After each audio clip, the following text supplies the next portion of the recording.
Bener deh, di dalam bernegara paling empet kalau pejabat negaranya hanya memfokuskan ekonomi doang otaknya. Namun hasilnya malah berantakan, ekonominya turun. Terlepas dari kenyataan ekonomi yang turun, banyak pendapat yang menyatakan bahwa saat ini masalah di Indonesia bukan ekonomi, tetapi karena rendahnya trust atau kepercayaan sesama anak bangsa. Mengapa hal itu terjadi? Karena lemahnya panji negara yang namanya Hankam, pertahanan dan keamanan. Sangat difahami karena saat ini banyak pejabat negara yang memang tidak pernah mengikuti bela negara Lemhanas atau memiliki pengetahuan bela negara lainnya atau mungkin sudah lupa pelajaran P4 dulu. Misalnya kita mengatakan bahwa hati-hati mendekatkan Indonesia dengan komunis Tiongkok. Kita tidak mengatakan tidak boleh berbisnis dengan Tiongkok, tetapi hati-hati. Hati-hati karena kita tahu bahwa Tiongkok menjalankan strategi ofensif yaitu kolonialisasi 5.0. Dengan mengingatkan hal seperti ini, lalu kita dibilang anti pemerintah. Kok gitu ya melihatnya? Kalau anti pemerintah kategorinya cuma bisa nyinyir dan tidak memberi solusi. Sementara kita lengkap alasannya mengatakan hati-hati itu kenapa? Dengan Tiongkok itu harus hati-hati kenapa? Dan membuktikan bahwa Tiongkok menjalankan kolonialisasi 5.0. Mau bukti? Berapa kali kita mengatakan bahwa nation interest sebuah negara bisa menjadi nation threat negara lainnya. Kalau yang kelola negara paham apa itu strategi geopolitik negara lainnya. Misalnya Tiongkok yang punya nation interest untuk menghidupi 1,5 miliar penduduknya. Telur ayam satu hari mereka butuh berapa ton? Bahan bakar minyak BBM mereka butuh 10 juta barel per harinya. Gas, beras, minyak goreng, berapa ton per harinya mereka butuhkan. Sebagai negara produsen, mereka juga memerlukan bahan baku industri yang berkelanjutan. Dan strategi bernegaranya disusun rapi sejak 40 tahun yang lalu. Inilah nation interest Tiongkok yang bisa menjadi ancaman nasional negara lain termasuk Indonesia kalau sadar bernegara. Kita review mundur sebentar pelajaran bernegaranya. Dulu Indonesia punya Repelita, rencana pembangunan 5 tahun. Mulai dari ketahanan pangan hingga membangun industri dalam 6 Repelita. Repelita adalah pengejauhan tahan dari GBHN, garis besar haluan negara. Ketika demokrasi ala Amerika masuk dengan berubah undang-undang 2002, bubrah itu GBHN. GBHN sekarang nggak ada lagi. Sehingga sudah tahun ke-18 saat ini Indonesia bernegara hanya menghabiskan APBN. Berpolitik hanya rebutan APBN. Pejabat hanya membuang APBN bukan untuk hal yang produktif, bukan hal yang menghasilkan nilai tambah. Kebijakan bernegara jadi mengikuti GBHN negara lain, seperti mengikuti strategi Tiongkok misalnya yang menjalankan protokol kolonialisasi 5.0.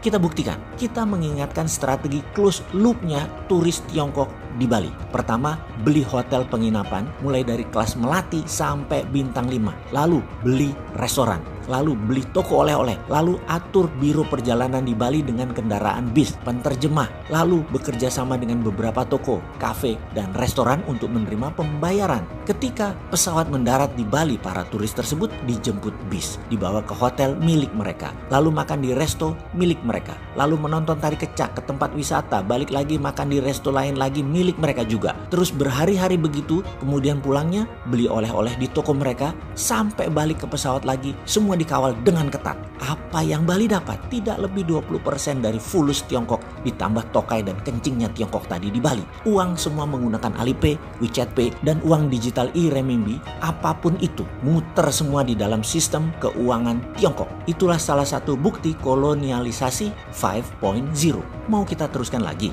Kemudian di Sulawesi ada kolonialisasi 5.0 lagi, di mana kali ini hubungannya dengan dunia tambang. Nikel yang kalau dari bumi mentah, ornya, bijinya, kandungannya tidak lebih sekitar 1,9%-an. Lalu dilakukan proses smelteran biar kelihatan canggih. Padahal hanya membuang impurities atau bahan pengotor yang nggak diperlukan. Hingga kadarnya naik dari 1,9 menjadi 25%. Wis, langsung diekspor. Yang jadi pertanyaan, kenapa nggak 50% kadar nikelnya? Atau kenapa tidak sampai murni 99,9% kadar nikelnya? Oh jangan, nanti litiumnya kebuang, nanti feronya kebuang. Indonesia kan pinter pejabatnya dan rakyatnya. 25% percaya dan dikatakan, wih itu sudah canggih. Naik dari 1,9% ke 25%. Canggih, Pol, keren Indonesia. Gitu pokoknya di pikiran semua orang. Disinilah hal yang disebut kolonialisasi 5.0. Oke, kita mulai rincikan. Mesinnya buatan mana alat-alat di Sulawesi itu? Modalnya dari mana? Tenaga kerjanya dari mana? Mata uangnya apa? Lalu hasilnya nikel 25% tadi dibayar ke Indonesia pakai yuan. Semuanya milik Tiongkok. Hore, yuan sekarang sudah jadi devisa negara. Pinter ya? Ini terobosan baru.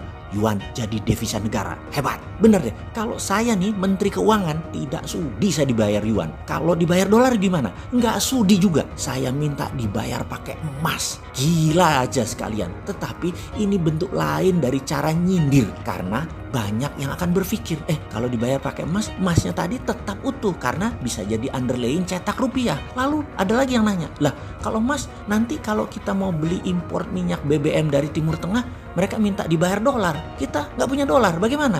Nah, ini logika yang benar. Kita nggak punya dolar buat beli BBM. Begini bos, yang lebih geblek adalah saat ini dolar nggak ada, malah yuan adanya. Itu Saudi dibayar emas lebih mau kali daripada dibayar yuan. Jadi, begitu cadangan devisa Indonesia yuan, itu namanya Indonesia jadi provinsinya Tiongkok. Dan itu kolonialisasi 5.0. Paham? Itu aja kok dibilang kita anti pemerintah. Kita ini wong bodoh ngaku pinter. Itu lebih pas.